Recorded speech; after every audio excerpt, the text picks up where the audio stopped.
Good afternoon all of you. मैं माधुरी welcome करती हूँ आप सभी का एमडी लो क्लासेस के प्लेटफॉर्म पे। आज मैं आपको BNSS यस नई CRPC 2023 का सेक्शन 1 एंड सेक्शन 2 बताने वाली हूँ, जो कि कंप्लीट डेफिनेशन क्लोज है।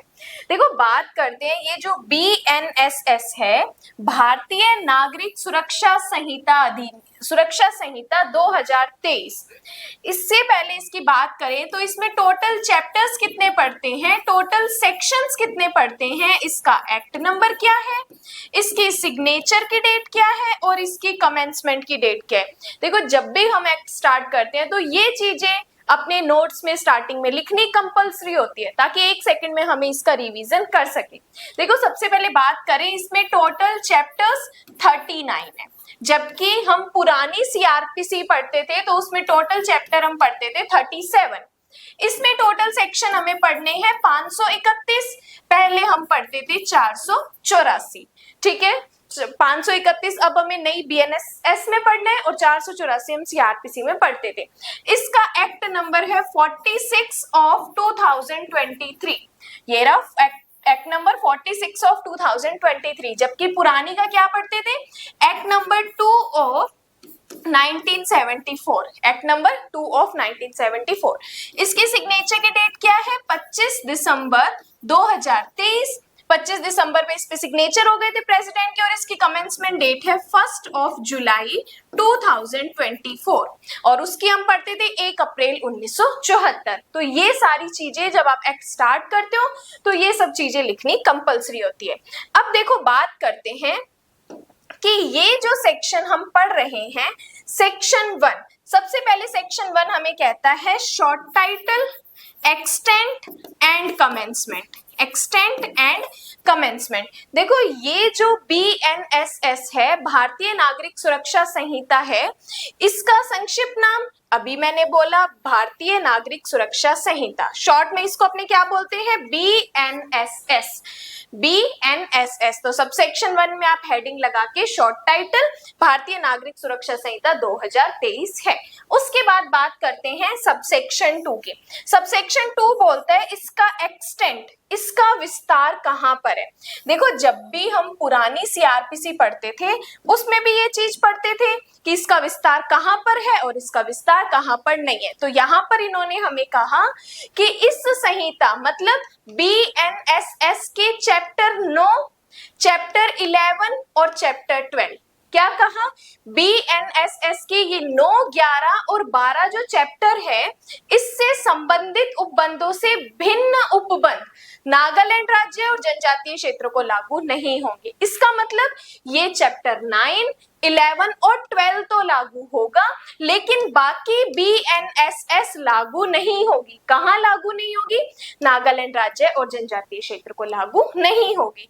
बट अगर वहां की स्टेट गवर्नमेंट चाहे तो गजट नोटिफिकेशन से पूरी BNSS को लागू कर सकती है। जबकि अगर पुरानी CRPC की बात करूं तो हम पढ़ते थे 8, 10 और 11। ये 3 चैप्टर्स हम पुरानी CRPC के, जो कि इन राज्यों पर लागू होते थे, बाकी लागू नहीं होते, और अब ये चैप्टर्स लागू होते हैं, बाकी प्रोविजंस इस पे लागू नहीं होते। बट वहां की स्टेट गवर्नमेंट चाहे तो इनको लागू करवा सकती है। उसके बाद बात करते हैं अपने एक्सप्लेनेशन की। देखो, याद रखो, कभी भी स्पष्टीकरणों को अपने मेंस के एग्जाम में नहीं लिखना, जब तक कि आपको क्वेश्चन में एक्सप्रेसली तौर पे ये ना कह दे कि जो एक्सप्लेनेशन है उनके माध्यम से समझाइए। अगर कहा तभी लिखना है, अदरवाइज नहीं लिखना। तो ये स्पष्टीकरण हमें बताता है कि जनजातीय क्षेत्र कौन से हैं। तो इन्होंने कहा कि जो कॉन्स्टिट्यूशन की 6ठी अनुसूची के पैरा 20 में निर्दिष्ट है। तो आपको क्या याद रखना है, जनजातीय क्षेत्र क्या है, जो संविधान की 6ठी अनुसूची के पैरा 20 में बताया हुआ है। देन सबसेक्शन 3 कहता है इसके प्रवर्तन की तिथि क्या है, जिसे भारत सरकार राजपत्र में अधिसूचना द्वारा नियत करे। तो क्या डेट है इसकी, 1 जुलाई 2024।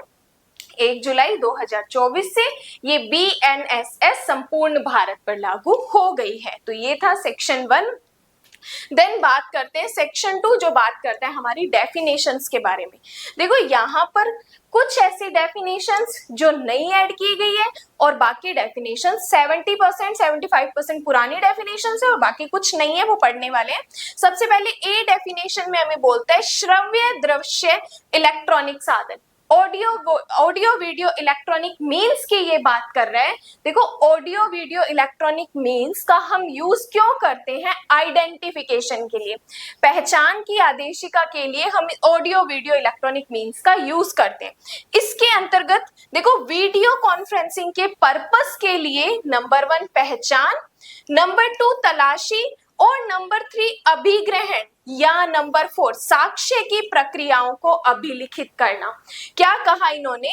श्रव्य दृश्य इलेक्ट्रॉनिक साधन का क्या मतलब है? वीडियो कॉन्फ्रेंसिंग के पर्पस के लिए पहचान करना, तलाशी करना, अभिग्रहण मतलब जब्त करना, सीज करना या साक्ष्य की प्रक्रियाओं को अभिलिखित करना, इलेक्ट्रॉनिक संसूचना का पारेषण और ऐसे अन्य प्रयोजन के लिए किसी संसूचना डिवाइस का प्रयोग और अन्य साधन भी है जिसे स्टेट गवर्नमेंट नियमों द्वारा उपबंधित करे। तो इस ऑडियो वीडियो इलेक्ट्रॉनिक मीन्स का मतलब होता है कि आपकी पहचान, क्या तलाशी करना, अभिग्रहण करना या साक्ष्य की प्रक्रियाओं को अभिलिखित करने के लिए हम इसका यूज कर सकते हैं। देन आता है बी डेफिनेशन। बी डेफिनेशन हमें कहा है जमानत के बारे में। देखो जमानत के बारे में पहले सीआरपीसी में कोई डेफिनेशन नहीं दी गई थी, लेकिन यहाँ पर हमें डेफिनेशन जमानत की दी गई है। बेल क्या होती है? देखो जमानत से किसी अधिकारी या न्यायालय द्वारा, अब जमानत किसके द्वारा दी जा सकती है? ऑफिसर के द्वारा दी जा सकती है, न्यायालय द्वारा दी जा सकती है, अधिरोपित कतिपय शर्तों पर। मतलब जमानत अधिकारी या न्यायालय कुछ कंडीशंस लगाकर किसी अपराध के कारित किए जाने के अभियुक्त व्यक्ति या संदिग्ध व्यक्ति द्वारा किसी बंध पत्र या जमानत पत्र के निष्पादन पर विधि की अभिरक्षा से ऐसे व्यक्ति का छोड़ा जाना अभिप्रेत है। जमानत कौन देता है? न्यायालय या अधिकारी देता है। क्या करता है? शर्तों पर देता है। और क्या करता है? किसको देता है? अभियुक्त या संदिग्ध व्यक्ति द्वारा देता है। उसके द्वारा या तो बॉन्ड भरा जाता है या जमानत पत्र भरा जाता है। ये भरने के बाद हम क्या कर सकते हैं? किसी व्यक्ति को छोड़ सकते हैं और वो क्या कहलाती है? हमारी जमानत कहलाती है। उसके बाद सी डेफिनेशन हम पढ़ते हैं जमानती अपराध। जमानती अपराध बेलेबल ऑफेंस पहले भी हम पढ़ते थे। जमानती अपराध से ऐसा अपराध अभिप्रेत है जो नंबर 1 फर्स्ट शेड्यूल में जमानत के रूप में दिखाया गया है। अब ये फर्स्ट शेड्यूल आपको कहाँ मिलेगी? ये जो 531 सेक्शन खत्म हो जाते हैं उसके बाद आपको 2 शेड्यूल्स मिलेगी। तो पहली शेड्यूल्स में आपको कुछ कॉलम्स दिए जाएंगे। उन कॉलम्स में आप देख लेना, हमें ऑफेंसेस की लिस्ट दे रखी है, उनका सेक्शन दे रखा है और उनके बारे में हमें बताया कि कौन सा ऑफेंस बेलेबल है, कौन सा नॉन बेलेबल है, कौन सा कॉग्निजेबल है, कौन सा नॉन कॉग्निजेबल है और तो और इन ऑफेंसेस की ट्रायल किसके द्वारा की जाती है। ये सारी बातें हमें फर्स्ट शेड्यूल में बताइए। तो जमानती अपराध से ऐसा अपराध जो फर्स्ट शेड्यूल में जमानतीय दिखाया गया है। नंबर 2 तत्समय प्रवर्त किसी अन्य विधि द्वारा जमानतीय बनाया गया है। और नंबर 3 अजमानती अपराध से कोई अन्य अपराध अभिप्रेत है। तो कहने का मतलब जमानती अपराध की डेफिनेशन भी 2 के सी में है और अजमानती अपराध की डेफिनेशन भी 2 के सी में है। देन बात करते हैं 2 का डी। 2 का डी कहता है जमानत पत्र। देखो जब अपनी जमानत में पढ़ा था ना कि बंद पत्र और जमानत पत्र के निष्पादन में, तो ये जमानत पत्र क्या होता है? जमानत पत्र से प्रतिभूति के साथ छोड़े जाने के लिए कोई वचनबद्ध अभिप्रेत है। मतलब कि जब आप हमें कुछ सिक्योरिटी दोगे, सिक्योरिटी फिल करोगे, प्रतिभूति दोगे, तब और अपने आप को वचनबद्ध करोगे तो वो क्या होता है? जमानत पत्र होता है। जबकि जमानत क्या हो रहा था? जमानत अधिकारी या न्यायालय के द्वारा दी जा रही थी, किन्हीं शर्तों पर दी जा रही थी और ये जमानत पत्र सिक्योरिटी के साथ क्या किया जाता है? छोड़े जाने के लिए वचनबद्ध अभिप्रेत है। देन बात करते हैं ई डेफिनेशन। अब ये बंध पत्र क्या है? बॉन्ड क्या है? देखो बॉन्ड का मतलब होता है खुद को बाउंड करना, कि मैं बंध पत्र भर रहा हूं, मैं अपने आप को बाउंड करता हूं कि आप जब जब मुझे बुलाओगे मैं तब तब न्यायालय में आऊंगा। कि बंद पत्र से प्रतिभूति के बिना छोड़े जाने के लिए कोई व्यक्तिक बंद पत्र या वचनबद्ध अभिप्रेत है। अब यहाँ पे प्रतिभूति के बिना तो छोड़ रहे हैं, लेकिन हम खुद को, मतलब मैं एक्यूज, तो मैं खुद को बाउंड कर रही हूँ बंद पत्र भर के कि आप जब जब मुझे बुलाओगे मैं तब तब न्यायालय में उपस्थित होंगी, दैट इज बॉन्ड। नेक्स्ट पढ़ते हैं। ई में हमने पढ़ा बंद पत्र, एफ में हम पढ़ेंगे आरोप। देखो आरोप की डेफिनेशन हम पहले भी पढ़ते थे, यहाँ भी पढ़ते हैं, 2B में हम वहां चार्ज पढ़ते थे और यहाँ पर 2F में अपने पढ़ते हैं आरोप। आरोप के अंतर्गत जब आरोप में एक से अधिक शीर्ष हो, आरोप का कोई भी शीर्ष है, वन हेड चार्ज या मोर हेड चार्ज चार्ज में इंक्लूड होता है। देन बात करते हैं जी। एफ में हमने पढ़ा आरोप, जी में हम पढ़ रहे हैं संज्ञेय अपराध। ये पहले भी पढ़ते थे 2C में, अब भी पढ़ते हैं। संज्ञेय अपराध, देखो नाम से क्लीन हो रहा है, संगीन अपराध। संज्ञेय अपराध क्या होता है? संगीन अपराध होता है जिसमें आपको जमानत मिलने के चांसेस नहीं होते। अपराध, संज्ञेय अपराध से ऐसा अपराध अभिप्रेत है जिसके लिए, और संज्ञेय मामले से ऐसा मामला अभिप्रेत है नंबर 1 जिसमें पुलिस अधिकारी फर्स्ट शेड्यूल या अन्य किसी विधि के अधीन वारंट के बिना अरेस्ट कर सकता है। कि जब आप कोई कॉग्निजेबल ऑफेंस करते हो तो पुलिस आपको विदाउट वारंट अरेस्ट कर सकता है। तो अगर आपसे पूछे व्हाट इज कॉग्निजेबल ऑफेंस, तो आपको बताना है कि पुलिस जब विदाउट वारंट अरेस्ट कर सकती है किसी ऑफेंस में तो वो कॉग्निजेबल ऑफेंस होता है, संज्ञेय अपराध होता है। अब हम पढ़ते हैं एच। देखो एच क्या है? कहता है परिवाद। देखो ये जो हिंदी में क ख ग लिखा हुआ है, आप हिंदी मीडियम वालों आप इसको ABCD याद रख सकते हो। जरूरी नहीं है एग्जाम में इसको ज लिखना या इसको छ लिखना, ABCD से ही आप याद कर सकते हैं। तो देखो ये परिवाद क्या है? परिवाद ऑलवेज मैजिस्ट्रेट को किया जाता है, कोर्ट को किया जाता है कि जब या तो पुलिस ने आपकी FIR नहीं लिखी या मना कर दी तब भी आप मैजिस्ट्रेट के पास जा सकते हो कंप्लेंट करने, और डायरेक्ट भी आप मैजिस्ट्रेट के पास जा सकते हो। तो परिवाद से इस संहिता मतलब BNSS के अधीन मैजिस्ट्रेट द्वारा कार्यवाही की जाने की दृष्टि से, अब ये मौखिक भी हो सकती है और लिखित भी हो सकती है। जब आप मैजिस्ट्रेट के पास परिवाद लेकर जाते हो तो ये आप मौखिक भी कर सकते हो और ये आप लिखित भी कर सकते हो। लिखित रूप से किया गया अभिकथन अभिप्रेत है कि किसी व्यक्ति ने, चाहे वह ज्ञात हो या अज्ञात हो, मतलब अब आपको ये नहीं पता कि अपराध किया किसने है, लेकिन आपको ये पता है कि अपराध तो हुआ है, तब हमें एक्यूज का पता होना नहीं होना जरूरी नहीं है। अपराध किया है किंतु इसमें पुलिस रिपोर्ट नहीं आती, बट इसमें FIR इंक्लूड नहीं होती है। तो परिवाद मैजिस्ट्रेट को लिखित या मौखिक रूप से किया गया अभिकथन है जिसमें व्यक्ति चाहे ज्ञात हो या अज्ञात हो लेकिन अपराध किया गया है, ये बात जरूरी है, बट इसमें पुलिस रिपोर्ट नहीं आती है। ये हम पढ़ते हैं परिवाद। नेक्स्ट आई डेफिनेशन एक इंपॉर्टेंट नई जोड़ी गई है, इलेक्ट्रॉनिक कम्युनिकेशन, इलेक्ट्रॉनिक संसूचना। देखो कम्युनिकेशन का मतलब होता है आपस में बातचीत करना, कम्यूट करना। अब इलेक्ट्रॉनिक रूप से हम संसूचना कर रहे हैं तो किसी इलेक्ट्रॉनिक डिवाइस, अब इलेक्ट्रॉनिक कम्युनिकेशन है तो इलेक्ट्रॉनिक डिवाइस से होगी, जिसके अंतर्गत अब इलेक्ट्रॉनिक डिवाइस क्या क्या हो सकते हैं? टेलीफोन हो सकता है, मोबाइल हो सकता है, मोबाइल फोन हो सकता है, या अन्य बेतार दूर संचार डिवाइस हो सकता है, या कंप्यूटर हो सकता है, या श्रव्य दृश्य प्लेयर हो सकता है, कैमरा हो सकता है, या कोई अन्य इलेक्ट्रॉनिक डिवाइस हो सकता है, या इलेक्ट्रॉनिक फॉर्मेट हो सकता है। अब इलेक्ट्रॉनिक कम्युनिकेशन करना है तो इलेक्ट्रॉनिक डिवाइस से करेंगे। अब यहाँ पर हमें इलेक्ट्रॉनिक डिवाइस को इन्होंने क्लियर कर दिया कि ये इलेक्ट्रॉनिक डिवाइस हो सकते हैं जो केंद्रीय सरकार द्वारा अधिसूचना द्वारा निर्दिष्ट किया गया है। सेंट्रल गवर्नमेंट बताती है कौन कौन से इलेक्ट्रॉनिक डिवाइस को इसमें ऐड करना है, के साधन द्वारा लिखित या मौखिक, देखो लिखित में भी हो सकता है, मौखिक में भी हो सकता है, सचित्र सूचना के द्वारा भी हो सकता है, या वीडियो के द्वारा भी हो सकता है। अंतर वस्तु की संसूचना अभिप्रेत है जिससे चाहे किसी एक व्यक्ति ने या अन्य व्यक्ति को, या एक डिवाइस से किसी अन्य डिवाइस को, या किसी व्यक्ति से या किसी डिवाइस को, या किसी डिवाइस से किसी व्यक्ति को पारेषित या अंतरित किया जाता है, तो वो क्या होता है? इलेक्ट्रॉनिक कम्युनिकेशन होती है। या तो आप डिवाइस से एक पर्सन को या एक पर्सन से डिवाइस को आप कुछ भी कम्युनिकेशन कर रहे हो इन किसी साधन के द्वारा, तो वो इलेक्ट्रॉनिक कम्युनिकेशन माना जाएगा।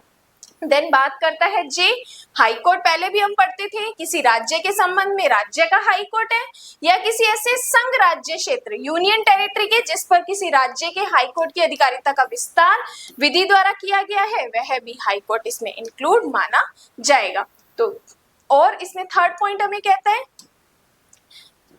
कि किसी अन्य संघ राज्य क्षेत्र के संबंध में भारत के सुप्रीम कोर्ट से भिन्न, अब हाई कोर्ट में सुप्रीम कोर्ट इंक्लूड नहीं होता, उस संघ राज्य क्षेत्र के लिए दांडिक अपील का सर्वोच्च न्यायालय, कि जहां पर ऐसी अदर यूनियन टेरिटरीज है जिसमें सुप्रीम कोर्ट भी है लेकिन उस सुप्रीम कोर्ट को छोड़ दो, वहां पे जो दांडिक अपील का सर्वोच्च न्यायालय होगा वो भी क्या माना जाएगा, हमारा हाई कोर्ट माना जाएगा। उसके बाद कहता है कि जांच किसके द्वारा की जाती है, कोर्ट या न्यायालय के द्वारा की जाती है। अब ये जांच हमेशा ट्रायल से अदर देन होती है। ट्रायल, देखो जांच क्या होती है, ट्रायल से भिन्न होती है। ऐसी प्रत्येक जांच अभिप्रेत है जो इस संहिता BNSS के अधीन किसी मजिस्ट्रेट या न्यायालय द्वारा की जाती है। तो आपको बताना है जांच वो है जो न्यायालय या मजिस्ट्रेट करता है। देन आता है अन्वेषण। अब देखो ये अन्वेषण क्या है, ये भी जांच से भिन्न है, विचारण से भिन्न है, क्योंकि अन्वेषण कौन करता है, अन्वेषण हमेशा पुलिस करती है। अन्वेषण कौन करता है, अन्वेषण ऑलवेज पुलिस करती है। अन्वेषण के अंतर्गत वे सब कार्यवाही है जो इस संहिता के अधीन पुलिस अधिकारी द्वारा या किसी भी ऐसे व्यक्ति जो मजिस्ट्रेट से भिन्न है द्वारा, जो मजिस्ट्रेट द्वारा इस निमित्त प्राधिकृत किया गया है, साक्ष्य एकत्र करने के लिए की जाए। इन्वेस्टिगेशन कौन कर रहा है, मजिस्ट्रेट से अदर देन कौन कर रहा है, या तो पुलिस ऑफिसर कर रहा है या ऐसा पर्सन कर रहा है जिसको मजिस्ट्रेट हायर कर रहा है, प्राधिकृत कर रहा है। जो किस लिए कर रहा है, ऑब्जेक्ट क्या है इन्वेस्टिगेशन करने का, साक्ष्य को एकत्रित करना। तो इन्वेस्टिगेशन 2L में। देन पढ़ते हैं हम 2M में न्यायिक कार्यवाही, जुडिशियल प्रोसीडिंग। अब आप देखो कोर्ट के अंदर जो कार्यवाही हो रही है वो क्या है, जुडिशियल प्रोसीडिंग है, क्योंकि उसको कौन कर रहा है, या तो कोर्ट या मजिस्ट्रेट कर रहा है। न्यायिक कार्यवाही के अंदर ऐसी कार्यवाही आती है जिसके अनुक्रम में साक्ष्य विधिक रूप से शपथ पर लिए जाते हैं। जुडिशियल प्रोसीडिंग में क्या होते हैं, जो एविडेंस होते हैं वो विधिक रूप से किस पर लिए जाते हैं, ओथ पर लिए जाते हैं। तो न्यायिक कार्यवाही जहां पर साक्ष्य शपथ पर लिए जाते हैं। देन आता है एन में। एन में हमें दे रखा है लोकल ज्यूरिस्डिक्शन, स्थानीय अधिकारिता। देखो स्थानीय अधिकारिता का मीन्स होता है जिस जगह पे आप अपनी मैजिस्ट्रेट की पावर को हेल्ड कर रहे हो वो आपका क्या हो जाएगा, लोकल ज्यूरिस्डिक्शन हो जाएगा। अब जैसे एक एक्स पर्सन, उसका ज्यूरिस्डिक्शन हनुमानगढ़ का है तो हनुमानगढ़ उसका क्या हो जाएगा, लोकल ज्यूरिस्डिक्शन हो जाएगा। तो स्थानीय अधिकारिता किसी न्यायालय या मजिस्ट्रेट के संबंध में वह स्थानीय क्षेत्र अभिप्रेत है जिसके भीतर ऐसा कोर्ट या मजिस्ट्रेट इस संहिता के अधीन अपनी सभी या किन्हीं पावर्स का प्रयोग कर सकेगा। जब कोर्ट या मजिस्ट्रेट अपने एरिया में अपनी पावर का यूज करता है तो वो स्थानीय अधिकारिता कहलाती है। और ऐसे स्थानीय क्षेत्र में संपूर्ण राज्य या राज्य का कोई भाग समाविष्ट हो सकेगा जो राज्य सरकार अधिसूचना द्वारा नियत करे। तो जो स्टेट गवर्नमेंट हमें बताए वो भी कोर्ट का लोकल ज्यूरिस्डिक्शन हो सकता है। उसके बाद आता है हमारा ओ, नॉन कॉग्निजेबल ऑफेंस। कॉग्निजेबल अपनों ने पढ़ लिया, अब यहाँ पे नॉन कॉग्निजेबल ऑफेंस क्या है, जिसके लिए ऐसा नॉन कॉग्निजेबल मैटर भी अभिप्रेत है जिसमें पुलिस अधिकारी को वारंट के बिना अरेस्ट करने का प्राधिकार नहीं है।